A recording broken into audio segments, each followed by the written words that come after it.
ठाकुर जी महाराज की जय।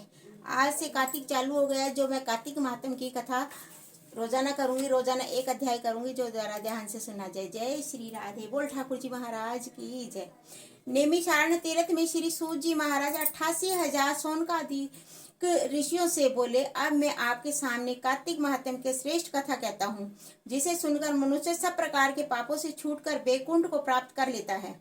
सूत जी ने कहा, श्री कृष्ण जी से आज्ञा लेकर नारद जी के चले जाने पर सत्यभामा प्रसन्न होकर श्री कृष्ण से बोली, हे नाथ, मेरा जीवन सफल हो गया। मेरे माता पिता भी धन्य हैं, जो आपकी 16,000 रानियों में मैं अत्यधिक प्यारी हूँ। मैंने वह कल्प वृक्ष आदि आपके साथ नारद जी को विधि पूर्वक दान में दे दिया, परंतु वही कल्प वृक्ष मेरे घर में सदा लहराया करता है, जिसकी बात को मृत्यु लोक में कोई भी स्त्री नहीं जानती। हे स्वामी, अब मैं आपसे पूछना चाहती हूँ, सो विस्तार पूर्वक कहिए, जिसे सुनकर मैं आपके हित कार्य करूँ, जिसके करने से कल्प पर्यंत भी आप मुझसे विमुख न हो। सूत जी कहने लगे, सत्यभामा के ऐसे वचनों को सुनकर श्री कृष्ण जी हंसते हुए सत्यभामा की बाह पकड़कर कल्प वृक्ष के नीचे गए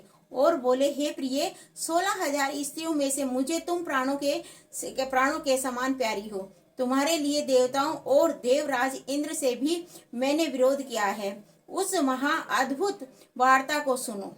सूत जी बोले, एक दिन श्री कृष्ण भगवान ने सत्यभामा के साथ गरुड़ पर सवार होकर इंद्र लोक में जाकर कल्प वृक्ष मांगा।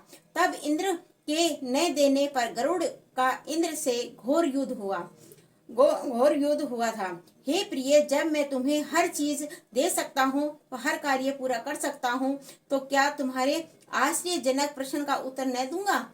यह सुनकर सत्यभामा बोली, हे प्रभु, पूर्व जन्म में मेरा कैसा स्वभाव था, किसकी पुत्री थी, मैंने कौन से दान व्रत तथा तप किए जिससे मुझे मृत्यु लोक में जन्म लेना पड़ा, और ऐसे कौन से शुभ कर्म किए कि यहाँ आकर आपकी अर्धांगिनी हुई और आप गरुड़ पर सवार होकर मुझे साथ में लिए इंद्रादि देवताओं के स्थानों में फिरते हो। तब भगवान बोले, हे कांते, तुम पूर्व जन्म में किसकी पुत्री थी, कौन से पुण्य और व्रतादि तथा शुभ कार्य तुमने किए थे, वह सब कहता हूँ।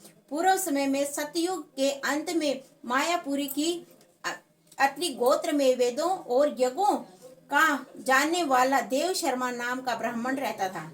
वह रोज अतिथियों की सेवा, हवन और सूर्य भगवान की पूजा किया करता था, इसलिए सूर्य की तरह तेजस्वी था। उस ब्राह्मण के बुढ़ापे में एक गुणवती नाम की कन्या थी, जिसका विवाह उस पुत्रहीन ब्राह्मण ने अपने चंद्र नाम के शिष्य के साथ कर दिया और वे दोनों पिता पुत्र की तरह रहने लगे। एक समय वे दोनों कुशा और समिधा लेने के लिए वन में हिमालय की तलहटी में पहुंचे, तो उन्होंने एक राक्षस को अपनी तरफ आते देखा, जिसके भय से उनके शरीर शिथिल हो गए और उनमें भागने की शक्ति भी नहीं रही। तब राक्षस ने दोनों को मार डाला। उनके धर्मात्मा होने के कारण मेरे पार्षद उनको बैकुंठ में ले गए, क्योंकि उन्होंने आजीवन सूर्य की पूजा की थी, इसलिए मैं दोनों पर अति प्रसन्न हूँ। जब वे दोनों विमान पर चढ़े हुए सूर्य के समान तेजस्वी रूपवान चंदन और माला धारण किए हुए बैकुंठ में आए, तब मेरे पास दिव्य भोगों के भोग भोगने लगे। बोलो कार्तिक महात्म की जय। कार्तिक मास में कार्तिक महात्म का बहुत महत्व होता है, जो आप जरूर सुने और अपना जीवन सफल करे। जय जय श्री राधे श्याम। बोलो ठाकुर जी महाराज की जय। बोल लड्डू गोपाल की जय। जय जय श्री राधे श्याम।